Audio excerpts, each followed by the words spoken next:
France, G-Sport quitte son studio, le temps de vous faire profiter encore de cette ambiance du Tour de France avec une édition qui a vraiment fait la part belle à l'Isère, 5 jours au total ici.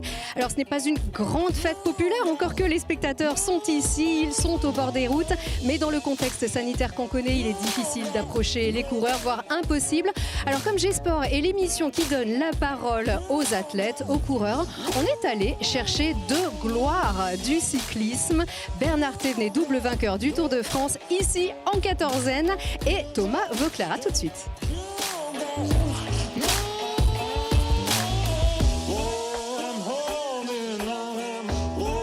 Thomas Voeckler, bienvenue. Merci. Quel honneur nous faire ce plaisir ici sur Télé Grenoble. Tout se passe bien? Oui, ça va. Les journées sont bien remplies, mais je suis content. Quand on ne voit pas le temps passer, c'est qu'on est bien occupé. Ouais. Ça, c'est sûr. Alors, vous êtes un géant du Tour, donc un quatrième en 2011, 4 victoires d'étape, 20 jours en jaune au total. Vous avez rangé le vélo en 2017, pas complètement. Vous êtes le sélectionnaire de l'équipe de France depuis pas très longtemps, consultant pour France Télévisions, pour la chaîne L'Équipe. Ça fait quand même beaucoup de missions ici, il doit y avoir un peu de pression. Ouais, il y a du sport, il y a du sport, mais j'aime ça. C'est vrai que c'est une année particulière. J'ai différentes fonctions, mais qui sont compatibles et complémentaires même. Le fait d'être sélectionneur national et alors que je suis consultant France Télévisions me permet de voir les coureurs au plus près durant toute la course, avant, pendant, après, c'est un gros avantage. Et puis ensuite c'est une année particulière où le calendrier est très recentré, très condensé. Donc après des mois à la maison, ça fait 7 semaines que je suis parti, donc ça commence à faire. Ouais, et puis finalement on se dit que la plus belle victoire de ce Tour de France, c'est le Tour finalement. Il se court, il est là et ça il fallait vraiment le faire. Moi depuis le début, je dis dans le vélo, on a peut-être la chance d'avoir eu un début de saison et une fin de saison et le plus gros événement qui est maintenu. Les JO reportés, l'Euro de foot reporté, le Tour de France décalé, simplement. Et pour l'instant, on croise les doigts, tout se passe bien. C'est juste une chance incroyable d'avoir cette épreuve qui est plus qu'une épreuve sportive, qui fait partie du patrimoine français, qui puisse se dérouler. Et quand on voit le sourire des gens sur le bord de la route, ça fait plaisir. Mais Thomas, quand on a été le chouchou incontesté des Français, des autres, des Européens, du monde entier, comment est-ce qu'on vit dans ce Tour de France sur les motos avec une fête populaire qui est là quand même, mais c'est pas pareil. Non, c'est pas pareil, mais c'est mieux que rien.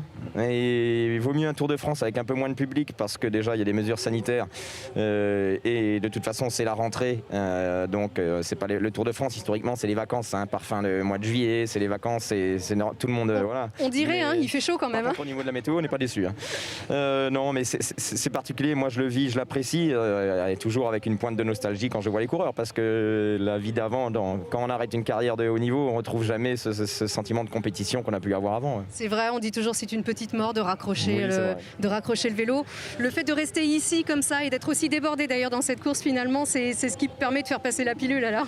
Oui, c'est vrai que ça...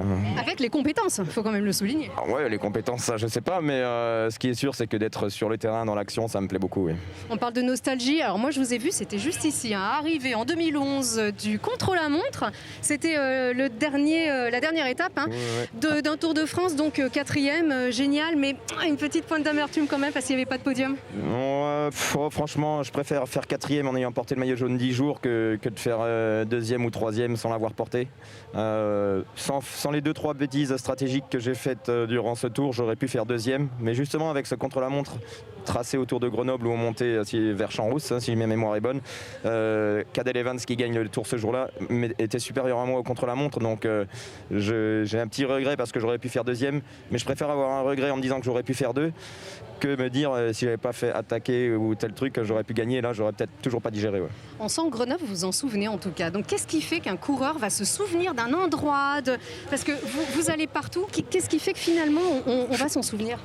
Les émotions qu'on peut avoir, j'ai gagné une étape du Dauphiné en 2013 ici, la dernière étape du Dauphiné d'ailleurs, ou l'avant-dernière. J'ai fait troisième d'une étape en 2004 du Critérium du Dauphiné, donc ça remonte, mais je me rappelle très bien. Et nous aussi. c'est les sentiments qu'on a ce jour-là qui font qu'on se rappelle du lieu. C'est sûr que si on fait 15e et puis que c'est anecdotique, on ne s'en souvient pas. Mais Grenoble, c'est un endroit quand même au niveau du Critérium du Dauphiné, le Tour aussi, mais encore plus le Critérium du Dauphiné, où on en vient tout le temps. Donc forcément, moi j'ai fait beaucoup de Dauphiné et forcément Grenoble, on s'en rappelle. Ouais, et puis pour finir, Grenoble. Dans une carrière, il y a quand même des hauts et des bas, et il y a des gens qui parfois croient en nous et nous aident. Alors nous, on est chauvin, on aime beaucoup Andy Flickinger, votre ancien coéquipier et directeur sportif. C'est quelqu'un qui a vraiment compté. C'est le seul directeur sportif dans toute ma carrière qui osait me dire merde en face et qui osait me contredire. Et les années qu'on a passées où il était directeur sportif, c'était une complicité que j'ai jamais pu connaître avec un autre directeur sportif, et il est d'une part importante dans les succès que j'ai pu avoir au moment où il était là. Ouais. Andy, si tu nous regardes, merci aussi pour le vélo, et il est toujours là, d'ailleurs, toujours à Grenoble, Andy Flickinger. Thomas Vauclair, merci beaucoup. Encore, on va vous laisser repartir sur les motos. Et puis, qu'est-ce qu'on fait? On va faire un tour à Voiron. Vous connaissez Voiron quand même? Oui, bien sûr. Allez, bien sûr. La Chartreuse, l'Anthésite, un peu tout. Hier matin, j'ai roulé et je suis passé à Voiron. Et ben voilà, donc on y va pour montrer qu'à Voiron, décidément, la fête populaire, le Tour, c'est toujours le Tour. Bonne route à vous. Il est 11h à Voiron, la chaleur commence à se faire ressentir et déjà quelques spectateurs sont présents pour voir passer les cyclistes du Tour de France. Mais il faudra attendre encore au moins 1 heure avant l'arrivée de la caravane et encore 2 heures de plus pour les coureurs. C'est un honneur, c'est un plaisir d'avoir le Tour de France qui passe dans Voiron. Donc un 15 septembre au lieu d'un 14 juillet, ça aurait été beau aussi en juillet. On attend avec impatience l'arrivée des coureurs, de la caravane qui devrait arriver sous peu. Et voilà, il fait beau, les gens sont présents. C'est un plaisir, c'est un honneur. On est bien, il n'y a pas beaucoup de monde. Pourquoi je suis venu? Déjà pour voir les coureurs, premièrement. Parce que je suis pas mal le Tour de France depuis que je suis petit. Et puis pour la caravane, ça fait plaisir. Même s'ils ne passent pas par ici, je suis capable de faire des kilomètres et des kilomètres pour aller les voir. Il est 12h15, l'heure d'attraper quelques goodies et à 14h passées de quelques minutes, le grand moment est arrivé.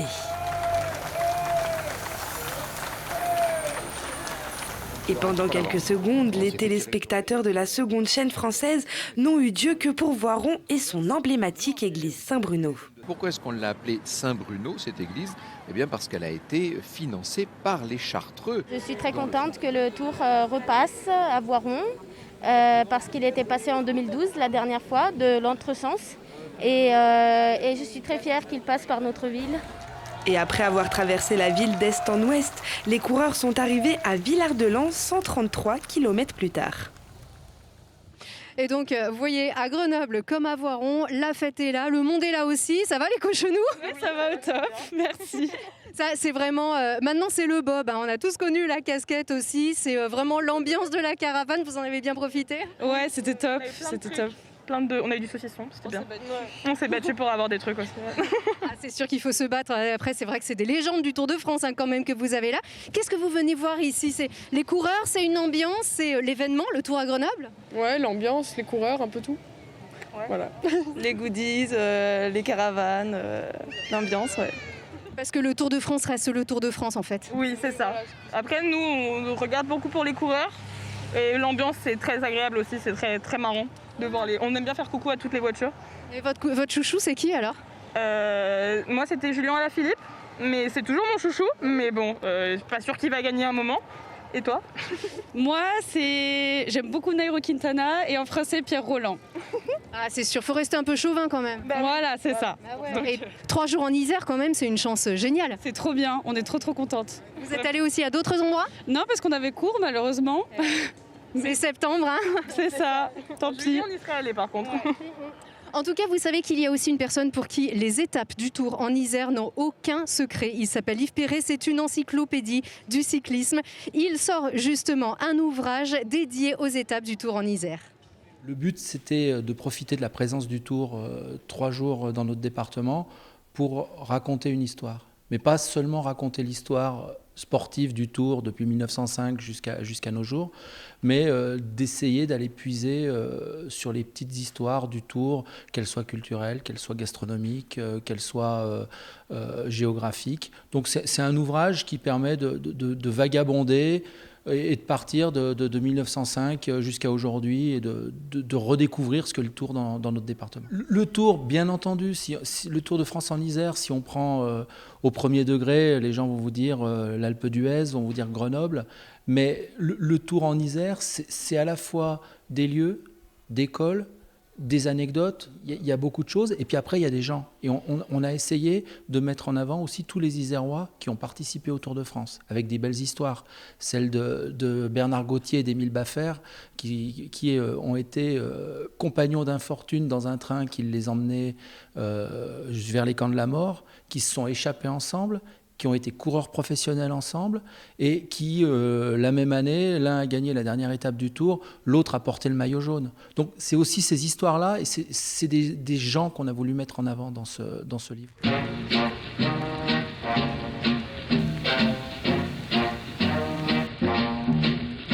Bernard Thévenet, bonjour. Bonjour. Merci beaucoup de nous faire le plaisir de nous accueillir ici, chez vous. Alors on ne dira pas où, mais on sait que le Tour passe juste à côté. Oui, voilà. Il va passer une fois à 1 km et une fois à 100 mètres. Voilà, donc des indices pour les fans. Alors, à l'heure où nous enregistrons, vous êtes encore contraint de rester à la maison. Car on peut dire que Bernard Thévenet, vous avez tout connu avec le Tour de France. Vous l'avez couru, vous l'avez gagné 2 fois.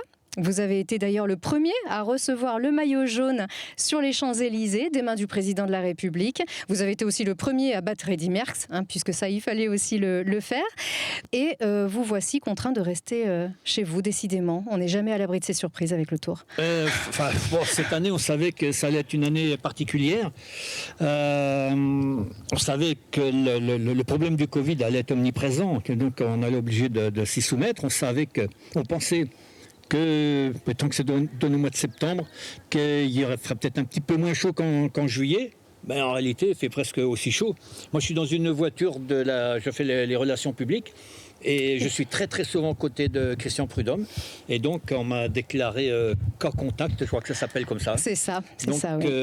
Car Christian Prudhomme a été dépisté positif. Exactement. Donc, du coup, on m'a demandé de quitter le Tour pendant 8 jours, enfin le même temps que Christian Prudhomme. J'avais pourtant fait des tests en même temps que lui. Moi, j'étais négatif. J'en ai refait depuis toujours. Je suis négatif, fort heureusement. Mais c'était le principe de précaution. Absolument. Alors, déjà, c'était une édition peu commune, car elle se déroule en septembre. Elle se déroule, ce qui était déjà une très bonne chose. On a craint que le Tour de France 2020 ne puisse pas avoir lieu en raison de cette crise sanitaire. Oui, déjà, on peut dire qu'on est chanceux, je ne sais pas si c'est le mot, parce qu'il y a quand même beaucoup de gens qui sont battus pendant très longtemps, qui ont énormément travaillé pour que le Tour de France puisse avoir lieu. Mais c'est vrai qu'il y a beaucoup de grands événements qui ont été reportés. Les Jeux Olympiques. Voilà, les Jeux Olympiques, la Coupe d'Europe. De reporter à l'année prochaine. Le Tour de France, lui, a réussi à s'inscrire dans le calendrier sportif. C'est déjà une belle victoire.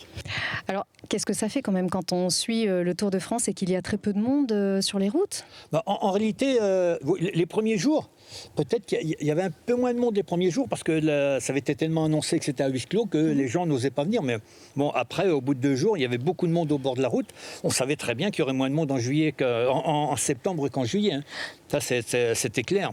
Mais moi, je trouve que la ferveur des gens est la même qu'au mois de juillet. Bon, c'est sûr que pour les coureurs, ça fait peut-être un petit peu bizarre d'arriver dans certaines villes où c'est à huis clos, mais ça, ils le savent à l'avance. Et puis, quand on est coureur du Tour de France, ce qui compte, c'est la victoire, c'est la performance. On sait qu'il n'y aura pas de monde dans le col du Grand Colombier, par exemple, ou dans l'arrivée à Lyon. Mais c'est un petit peu paradoxal parce que finalement, on dit on va faire les arrêts à huis clos. Qu'est-ce qui se passe ? Les gens, ils se mettent avant le huis clos, ils s'entassent avant le huis clos. Donc, je ne sais pas si la méthode est vraiment bonne, mais non. En tout cas, nous, chez ASO, nous avons toujours respecté toutes les données parce qu'il ne faudrait pas que... Déjà, on n'a pas envie de contaminer les coureurs. Parce que finalement, les plus impactés, ce sont les suiveurs. Parce que les coureurs, ils sont dans leur bulle, bien sûr. Ils ont aussi des consignes à respecter, il y a des restrictions. Mais quand on est suiveur, on n'est pas vraiment dans une bulle. Le soir, on peut aller au restaurant, on est invité à rencontrer des gens, tout ça. Donc, il faut faire encore beaucoup plus attention. Et c'est vrai que ça, c'est un peu pesant. Vous avez des gens qui vous tendent la main. Ben non, il faut leur tendre le coude. Ça peut paraître un peu... Il y a des moments... si on est que tous les deux, ça va, mais quand une personnalité vient vous serrer la main et vous tendez le coude devant tout le monde, vous êtes un petit peu gêné, mais bon, il faut passer par là, parce que le Tour de France ne peut pas avoir de cas tout au moins de cas contagieux. Mais vous vous rendez compte quand même que pour des fans de vélo, pouvoir vous rencontrer, c'est déjà un privilège. Vous demandez une petite photo, un autographe, pour certains, c'est même un rêve, hein, j'en ai rencontré, et vous leur tendez le coude et on ne peut pas faire de photos. Mais je pense que beaucoup de gens, la plupart des gens qui viennent au bord de la route, ils savent qu'on ne peut pas voir les coureurs. D'ailleurs, j'ai remarqué qu'on a affaire à un public qui est discipliné, hein, parce que quand on regarde le bord de la route, pratiquement tous les gens ont le masque. Il y a 95% des gens qui ont le masque. Alors, j'ai quand même noté que vous venez de dire que ce qui compte pour un coureur cycliste professionnel, c'est la course en elle-même, c'est de gagner le Tour de France, de gagner une étape, de participer, de faire gagner son leader. Mais le public, ça compte quand même, ou on peut finalement faire le Tour de France sans public? Oh non, le public, ça compte, mais ce que je veux dire, c'est que les coureurs sont avertis qu'il n'y aura pas de public, donc ils ne sont pas surpris. Bon, évidemment, ils préféraient avoir du public.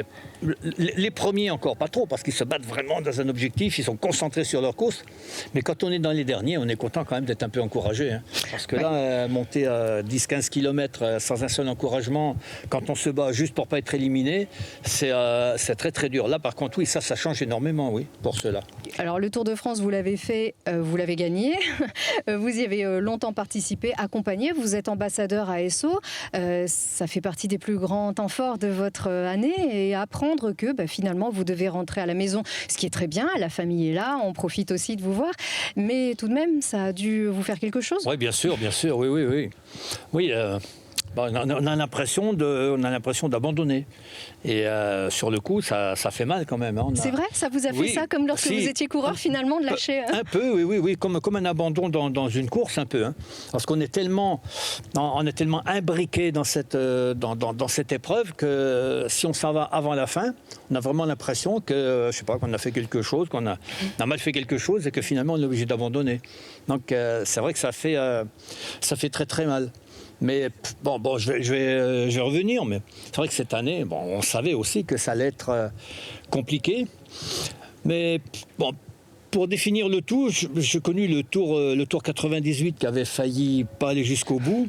Mais je pense que l'ambiance... En raison de l'affaire Festina, on peut le rappeler. L'ambiance était beaucoup plus délétère encore en 98 que cette année. C'était finalement presque un désamour d'une partie du public.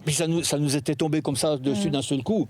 Que là, tout ce qui se passe sur le tour, enfin ce qui se passe autour du tour, on va dire, ça on le savait, on s'y attendait, donc c'est moins surprenant. Ouais, alors pour les plus jeunes qui nous regardent et qui ne connaissent pas cette affaire Festina en 98, toute l'équipe Festina avait été exclue du Tour de France après des preuves de dopage de certains de ces coureurs comme Richard Virenque par exemple, mais pas seulement du coup.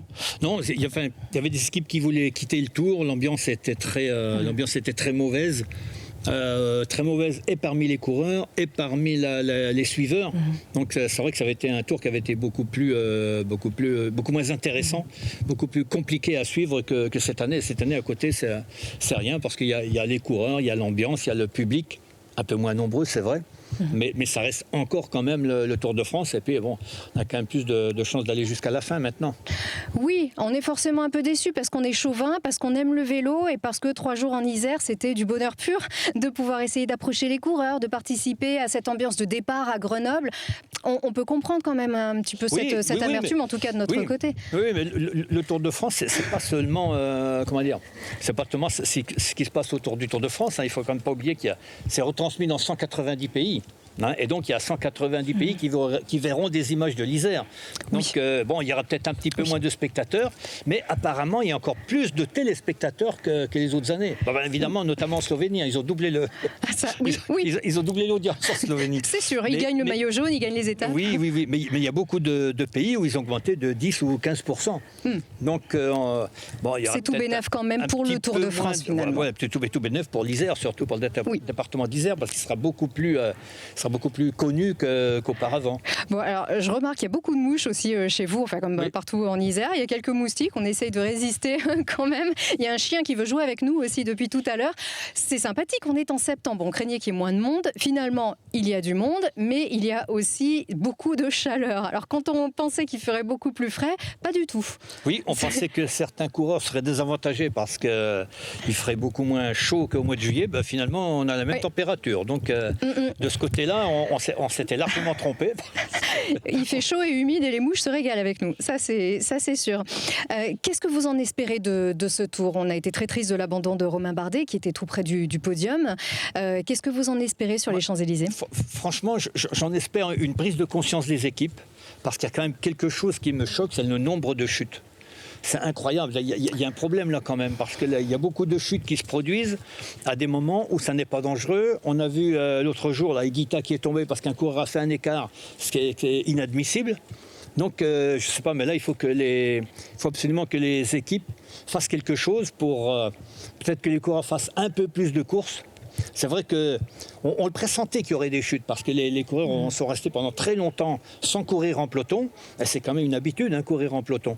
Donc j'espère que les équipes pourront tirer la leçon de ça. Et ce qui m'a bien plu aussi, doublement d'ailleurs, c'est la victoire de Nance Peters, pas parce qu'il est zérois, mais c'est aussi parce que l'équipe AG2R a retrouvé une ancienne, une ancienne stratégie, c'est-à-dire qu'on a laissé partir un coureur qui était dans une équipe où il y a un bon leader, parce que Bardet était encore un bon leader à l'époque. Absolument. On a osé laisser partir un coureur dans une échappée et il gagne l'étape. Alors qu'il y a beaucoup d'autres équipes, s'ils ont un leader, les coureurs restent autour du leader et on ne les voit jamais de la course, ils ne risquent pas de gagner une étape. Donc moi j'ai trouvé que c'était une stratégie offensive qui a porté ses fruits en plus.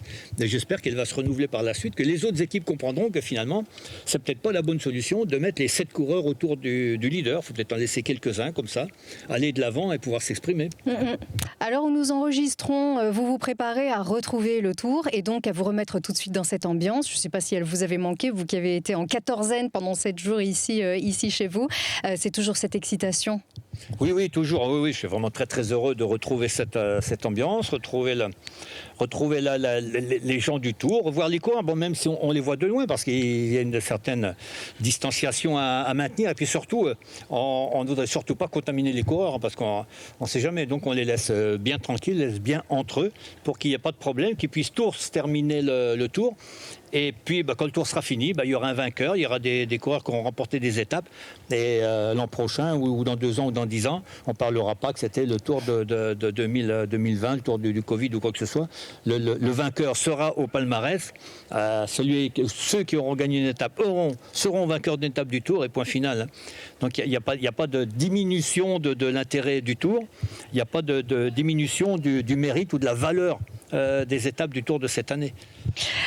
Merci pour votre sagesse encore, la sagesse de votre lecture de ce très beau sport qu'est le cyclisme. Et merci de nous avoir accueillis ici chez vous, Bernard Thévenet. Je vous en prie.